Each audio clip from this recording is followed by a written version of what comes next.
Alright everyone, welcome back. I am your host, the Ice Dragon, Rayron VR. Today I got another manga spotlight. Today we're going to be looking at Saint Seiya Sentia Shu, Volume 1. Now this was a request, so not necessarily a request, but someone who recommended this particular volume or this manga to me. Go ahead and show that right now from Twitter. Timon Flip recommended the Saint Seiya, and I've already done Bleach, and Yu Yu is going to take a little bit of time, but we got the Saint Seiya. I am excited for this particular manga, and what's interesting about this is that when I think about, I'm trying to find a story similar to like the Sailor Moon, because I'm always passionate about that particular story. And this one always seems to be the story that comes up that's very similar to it. I've had a lot of friends recommend this particular story to me because it's got the same kind of quirks that's very similar to Sailor Moon. And in some ways it does, but then it's also got its uniqueness to it. So let's go ahead and look at the back here and see what we've got. All right, from the depths of space, the comet Repulse approaches Earth, and with it the hunger for blood and a banquet for slaughter. The target of the oncoming chaos is Shoku, a high school girl who has no idea what's in store for her. Only Athena, goddess of war, with her warrior handmaids stand before the destruction, but will their power be enough to save Shoku from the resurrection of an ancient evil? And the all-new, all-woman Knights of Zodiac have arrived. It is rated T for teen, goes for an MSRP of $12.99, and is published by Seven Seas Entertainment. All right, so with that, guys, I'm going to go ahead and talk about Volume 1. Again, there will be spoilers, so if you don't want to be spoiled, feel free to watch this video at a later time.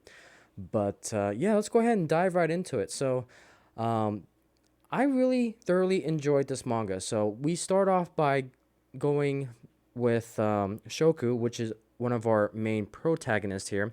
We have her, which is basically her on the front cover here. We have her training some sort of jujitsu or hand-to-hand combat with her father. And as the volume progresses, we come to find out that her sister, Kyoko, has gone to the special foundation thing, society, school. I can't remember exactly what it is, but she wants to go see her again because it's been like 5 years since she's last talked to her sister. And, the father says that she's gone off to, train and to be part of this foundation. And, just tells her to just try to keep her spirits high, that once she's done with the training, then she'll come back and be able to see them. And so we kind of progress through. We go to her particular school that she's going to, and then we find out that this individual her name is Kido, who's kind of the lead person for this foundation, the secret foundation that's going on. A little bit more about her in a minute. But Shoko then realizes that the leader of this foundation is going to be there, and so she tries to talk to her because she's going to have information on her sister that she really wants to see, Kyoko. And then we run into one of the saints in disguise, but she kind of uses her special abilities to push her back, and then one of the school nuns comes out and says, hey, you can't be in this area, and so forth.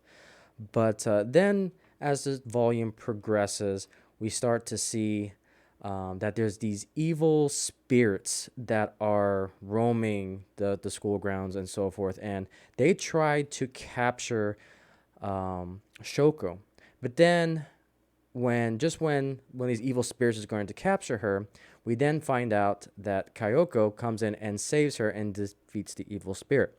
So come to find out, we get kind of a backstory of what happened. So her sister Kyoko has become what's called a Santina Equalis, which is basically one of the saint warriors for Athena. And so we finally get to meet Athena, which is basically Kidu, who is the leader of this foundation, which then we come to find out that's actually one of these ancestral warriors, and Athena has been reborn. And then we kind of get a backstory of how this Santina Equalis kind of came to be. that Athena has these warriors of saints that help defeat any type of human evil or even evil spirits. And so as we start getting acquainted with Athena and everyone, and the other saints, it was Daphinus was the other one. Daphinus Mill was the other one. We get more acquainted with them, and then we start to, we have another evil spawn that tries to capture Shoko. And these particular spirits, it really gave me the essence of Sailor Moon a little bit. So the best way I can describe it is think of it as spawns. If you've seen Sailor Moon or read the manga, it's very similar to like the Negaverse in a way. It's got that eerie, dark vibe, all female, like villainous type of people.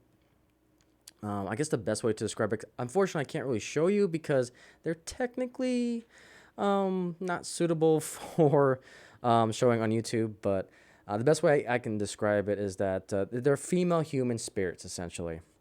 And so they're trying to spawn this evil goddess, to my understanding, which is Okasama, which is what they're trying to spawn. And they're trying to use Shoko as the host to spawn this evil um, god. I think they really don't go too much into exactly what Okasama is, but it sounds like an evil god is what they're trying to spawn. And so Athena fights back, and just when they are about to snap victory, the evil spawn or the evil spirit captures Shoko at the very last minute. But then Kaiku is able to do some sort of ability, teleport spell ability that was able to switch places. And so by the end of it, Kyoko is the one that is taken by the evil spirit. And on the floor is kind of like her armor set. Don't know too much detail about this particular armor set just yet. We'll probably know more about it a little bit later. But by the end, Shoko basically states that talks to Athena, and she wants to be a saint because she wants to this time save her sister because her sister has saved her before. And again, we get kind of a little bit of backstory that because she had this ability, or I think it was like Cosmos ability. I guess that's the internal power that they kind of use for these particular warriors. Shoko kind of has it too by being courageous and being a fightable kind of individual and personality and so forth. But it's very clear that she possesses some sort of cosmos or ability to be a saint. And by the end of it, she goes to Athena and says, I want to be a saint. I want to save my sister this time.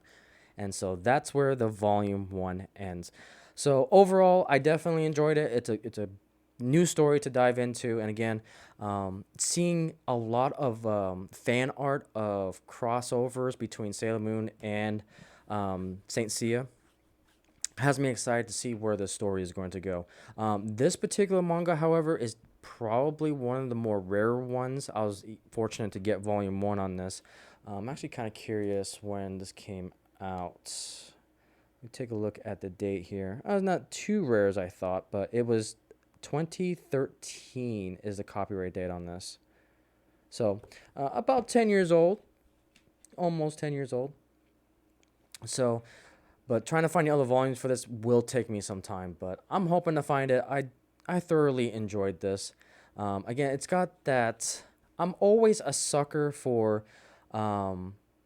goddesses, zodiacs, planetary goddesses, and so forth. Just tapping into that mythological power, and with Athena and so forth. That's why I like Sailor Moon so much because it taps into the lore of planets and that type of stuff. This feels like it's going to deal with the zodiacs and with the gods.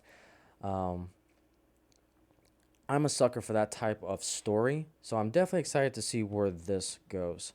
One thing that this particular manga does unique that I do like, and I wish all mangas would kind of adapt this, if you have like a solid protagonist and antagonist.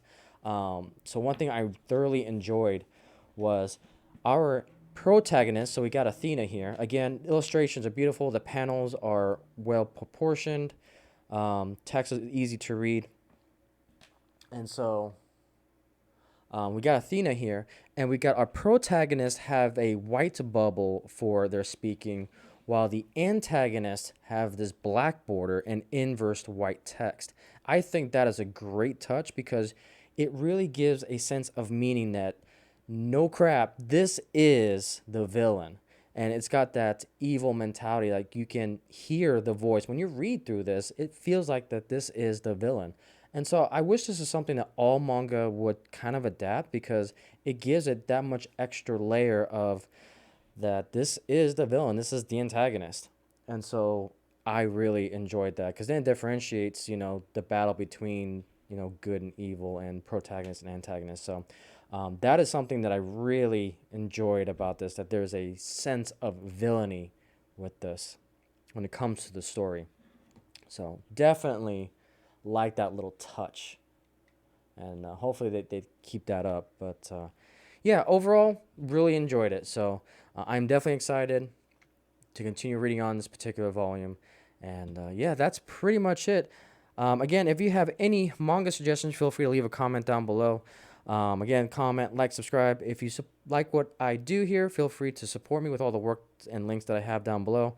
Thank you guys so much for watching, and I'll see you on the next manga review.